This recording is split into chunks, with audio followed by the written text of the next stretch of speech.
ការឈឺចាប់ដែលមើលមិនឃើញដោយភ្នែកទេឬយើងហៅថាជំងឺបាក់ទឹកចិត្ត depression មិនមែនជាភាពទន់ជ្រោយឬជាការគិតច្រើនតែម្នាក់ឯងនោះទេប៉ុន្តែវាគឺជាបញ្ហាសុខភាពផ្លូវចិត្តដែលត្រូវការការព្យាបាលឲ្យបានត្រឹមត្រូវ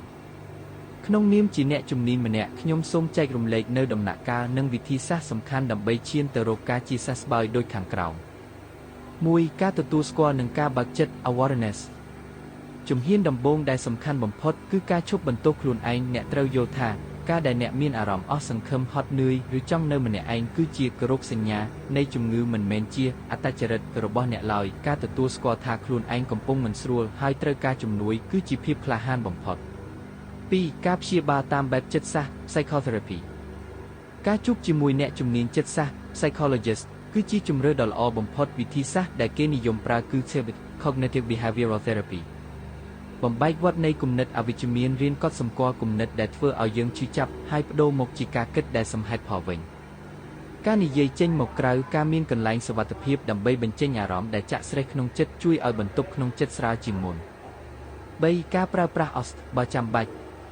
ក្នុងករណីដែលជំងឺបាក់ទឹកចិត្តមានសភាពធ្ងន់ធ្ងរបណ្ដាលមកពីការប្រែប្រួលសារធាតុគីមីក្នុងខួរក្បាលគ្រូពេទ្យជំនាញខាងវិកលវិទ្យា psychiatrist អាចនឹងចេញវេជ្ជបញ្ជាឲ្យប្រើថ្នាំជំនួយថ្នាំទាំងនេះជួយឲ្យកម្រិតអរម៉ូនសប្បាយចិត្តមានតុល្យឲ្យភាពឡើងវិញដើម្បីឲ្យអ្នកមានកម្លាំងចិត្តក្នុងការធ្វើសកម្មភាពប្រចាំថ្ងៃ 4. ការផ្លាស់ប្ដូរទម្លាប់រស់នៅ lifestyle changes ទោះបីវាពិបាកក្នុងការចាប់ផ្ដើមប៉ុន្តែសកម្មភាពតូចអាចផ្លាស់ប្ដូរគីមីក្នុងខួរក្បាលបានចលនារាងកាយការដើរត្រឹមតែ 15-20 នាទីជួយបញ្ចេញសារធាតុ endorphins ថ្នាំបំបាត់ការឈឺចាប់ធម្មជាតិរបបអាហារនិងដំណេកការគេងឲ្យបានគ្រប់គ្រាន់និងទៀងពេលគឺជាគ្រឹះនៃសុខភាពផ្លូវចិត្តការកំណត់គោលដៅតូចបំផុតកុំបង្ខំខ្លួនឯងឲ្យធ្វើរឿងធំដុំត្រឹមតែក្រោកពីគេងរៀបចំគ្រែនិងងូតទឹកក៏ជាជោគជ័យមួយដែរសម្រាប់ថ្ងៃនេះ 5. ការភ្ជាប់ទំនាក់ទំនងសង្គម social support ការនៅម្នាក់ឯងយូរពេកនឹងធ្វើឲ្យជំងឺបាក់ទឹកចិត្តកាន់តែរីករាលដាលចូលព្យាយាមនិយាយជាមួយមនុស្សដែលអ្នកទុកចិត្តបំផុតម្នាក់ឬពីរនាក់ចូលរួមក្នុងសកម្មភាពសង្គមតិចតួចដែលមិនធ្វើឲ្យអ្នកមានអារម្មណ៍ថាមានសម្ពាធនេះគឺជាការពន្យល់លម្អិតបន្ថែមដើម្បីជាផ្លូវដើរសម្រាប់អ្នក 1. វិធីសាស្ត្រជួយខ្លួនឯងគឺ self-help strategies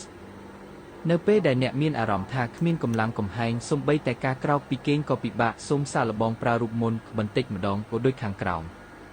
គម្រោងចាំរហូតដល់មានអារម្មណ៍ចង់ធ្វើ action before motivation ក្នុងជំងឺបាក់ទឹកចិត្តបើអ្នកចាំតតែមានអារម្មណ៍ចង់ធ្វើទើបធ្វើអ្នកនឹងមិនបានធ្វើអ្វីឡើយផ្ទុយទៅវិញចូលចាប់ផ្ដើមធ្វើសកម្មភាពតូចមួយដូចជាលាងមុខឬដើរទៅក្រៅផ្ទះ5នាទីនោះអារម្មណ៍នឹងដេញតាមក្រោយសកម្មភាពរបស់អ្នកសរសេរកំណត់ហេតុ journaling ការសរសេរអារម្មណ៍ដែលច្របូកច្របល់ចេញមកលើក្រដាសជួយឲ្យខួរក្បាលបានធូរស្រាលនិងអាចមើលឃើញបញ្ហាបានច្បាស់ជាងមុនបច្ចេកទេសដកដង្ហើមនិងការធ្វើសមាធិខ្លីវាមិនមែនជាការទប់ស្កាត់គំនិតអាក្រក់ទេប៉ុន្តែវាជួយឲ្យអ្នកឈរមើលគំនិតទាំងនោះដោយមិនឲ្យវាអូសទាញអ្នកទៅតាម 2. ការស្វែងរកជំនួយពីអ្នកជំនាញ professional help ប្រសិនបើអ្នកមានអារម្មណ៍ថាស្ថានភាពនេះប៉ះពាល់ដល់ការងារការសិក្សាឬមានគំនិតចង់ធ្វើបាបខ្លួនឯងអ្នកគួរតែស្វែងរកសេវាដូចខាងក្រោមជួបចិត្តវិទូ psychologist ពួកគាត់នឹងប្រើការព្យាបាលដោយការជែក talk therapy ដើម្បីស្វែងរកចំណុចគន្លឹះនៃបញ្ហានិងបង្រៀនអ្នកពីជំនាញដោះស្រាយបញ្ហាផ្លូវចិត្ត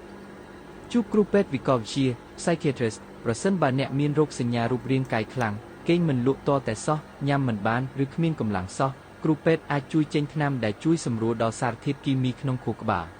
3. កន្លែងដែលអ្នកអាចរកជំនួយបានក្នុងប្រទេសកម្ពុជាបច្ចុប្បន្នមានស្ថាប័នជាច្រើនដែលផ្ដល់សេវាពិគ្រោះយោបល់មន្ទីរពេទ្យរដ្ឋផ្នែកសុខភាពផ្លូវចិត្តនៅមន្ទីរពេទ្យមិត្តភាពខ្មែរសូវៀតពេទ្យរុស្ស៊ីឬមន្ទីរពេទ្យព្រះអង្គឌួង